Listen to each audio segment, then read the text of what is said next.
Section 230.2 of the National Electrical Code addresses the number of service drops or service laterals permitted for a single building or structure. The general rule outlined in Section 230.2 mandates that a building or structure is to be supplied by only one service. This means that all the service entrance conductors bringing power from the utility supply must be grouped together in a single enclosure and enter the building at one specific point.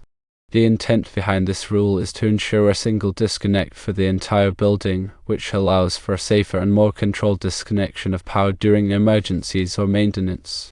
However, the code recognizes that strict adherence to this rule in all situations may not be practical or feasible, and therefore, it provides exceptions under specific conditions.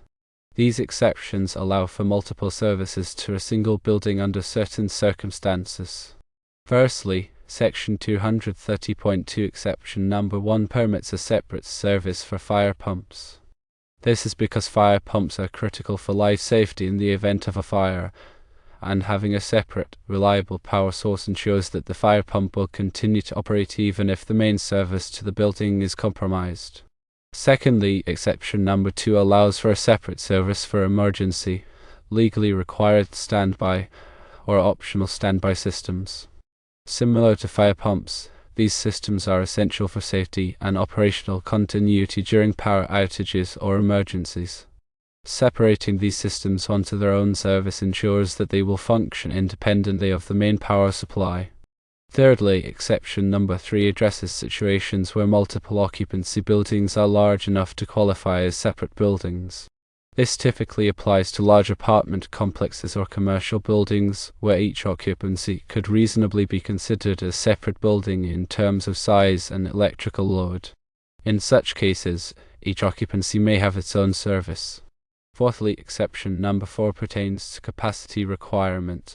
If the capacity requirements of a single service exceed what the available service equipment is rated for, multiple services are permitted. This ensures that the electrical load is distributed across multiple services, preventing overloading and potential hazards. Fifthly, exception number 5 covers different voltage characteristics. If different voltages, frequencies, or phases are required for different loads, multiple services are allowed. For example, a building might require both single-phase 120/240 volts and three-phase 480 volts for different types of equipment. Sixthly, exception number 6 addresses specific conditions outlined in Section 230.40. These conditions primarily deal with instances where multiple services are permitted due to the nature of the load or the physical layout of the building. Seventhly, the concept of grandfathering comes into play when older installations do not comply with current code requirements but were compliant at the time of installation. Electrical codes are updated periodically, and it is not always feasible or necessary to upgrade existing installations to meet the latest requirements. If the original installation was done in accordance with the code in effect at that time, it may be grandfathered in, meaning it is allowed to remain as is, even if it does not meet the current code. However, any modifications or upgrades to the electrical system must comply with the current code. To determine if an existing service drop is grandfathered, documentation such as original building permits, electrical inspection reports, or utility records can be used to verify the installation date. If these documents show that the service drop was installed before the current code requirements came into effect, it is likely to be grandfathered. The local electrical inspector has the final authority to determine whether an existing installation is grandfathered. They will review the documentation and assess the condition of the installation to ensure that it is safe and does not pose a hazard.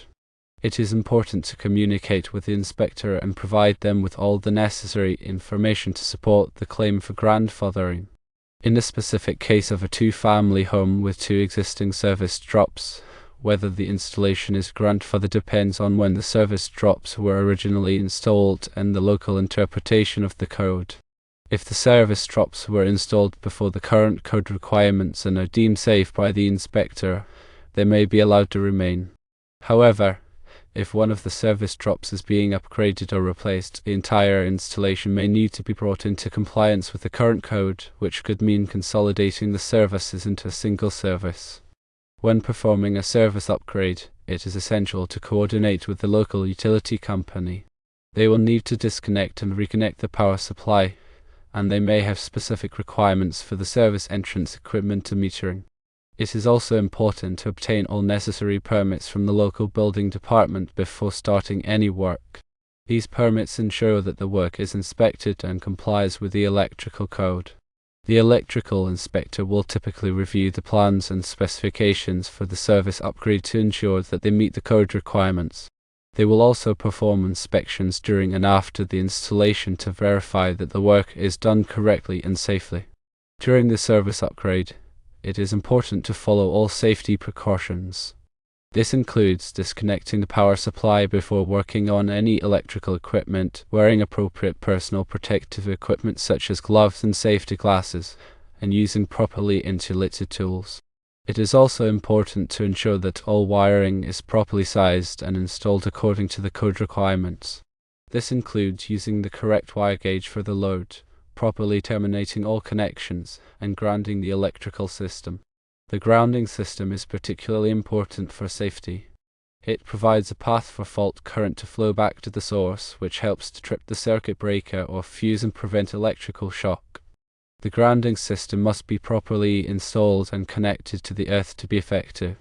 In addition to the general requirements of Section 230.2, there are other sections of the National Electrical Code that may be relevant to service drops and service upgrades.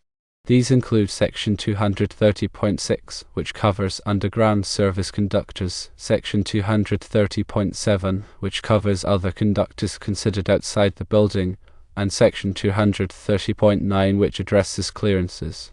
Section 230.24 specifically addresses the vertical clearance of service conductors above ground and other areas. The minimum clearance requirements vary depending on the voltage of the conductors and the type of area they are passing over. For example, service conductors passing over a residential property must have a minimum clearance of 10 feet above finished grade, sidewalks, or any platform or projection from which they might be reached. Service conductors passing over public streets, alleys, roads, and driveways must have a minimum clearance of 18 feet. Section 230.26 covers the point of attachment of service drop conductors to the building. The point of attachment must be high enough to maintain the required clearances and must be securely fastened to the building. Section 230.28 covers service masts, which are used to support service drop conductors above the roof line. Service masts must be strong enough to withstand the weight of the conductors and any potential wind or ice loads. They must also be properly grounded. Section 230.42 addresses the size and rating of service entrance conductors. The conductors must be sized to carry the load they will be supplying, and they must have an ampacity rating equal to or greater than the overcurrent protection device protecting them. Section 230.70 covers the location of the service disconnecting means. The disconnecting means must be readily accessible and located either inside or outside the building at a readily accessible location nearest the point of entrance of the service conductors. This allows for a quick and easy way to disconnect power to the building in an emergency. Section 230.71 addresses the maximum number of disconnecting means. Generally, there cannot be more than 6 disconnecting means for each service. This is to ensure that all power to the building can be disconnected with a reasonable number of switches or circuit breakers. Section 230.82 lists the equipment permitted to be connected to the supply side of the service disconnecting means. This includes items such as meter disconnect switches, surge protective devices, and control circuits for electric water heaters. Section 250 covers grounding and bonding. Grounding is the connection of the electrical system to the earth, while bonding is the connection of various metal parts of the electrical system together. Grounding and bonding are essential for safety, as they provide a path for fault current to flow back to the source, which helps to trip the circuit breaker or fuse and prevent electrical shock. Section 310.15 provides guidance on the ampacity of conductors. The ampacity of a conductor is the maximum amount of current it can carry safely without overheating. The ampacity of a conductor depends on its size, insulation type, and the ambient temperature. Section 408 covers switchboards, switchgear, and panel boards. These are the main distribution points for electrical power within a building. They contain circuit breakers or fuses that protect the various circuits throughout the building. When upgrading an electrical service, it is important to consider the existing electrical load and the potential for future load growth. The new service must be sized to accommodate the existing load and any anticipated future load. This may require upgrading the service entrance conductors, the service disconnecting means, and the panel board. It is also important to ensure that the electrical system is properly grounded and bonded. This includes grounding the service entrance equipment, bonding all metal parts of the electrical system together, and installing ground fault circuit interrupters in areas where there is a high risk of electrical shock. When working with electricity, it is always important to follow all safety precautions. This includes disconnecting the power supply before working on any electrical equipment, wearing appropriate personal protective equipment such as gloves and safety glasses, and using properly insulated tools. It is also important to be aware of the potential hazards of electricity and to take steps to protect yourself and others. Finally, always consult with a qualified electrician if you have any questions or concerns about electrical work.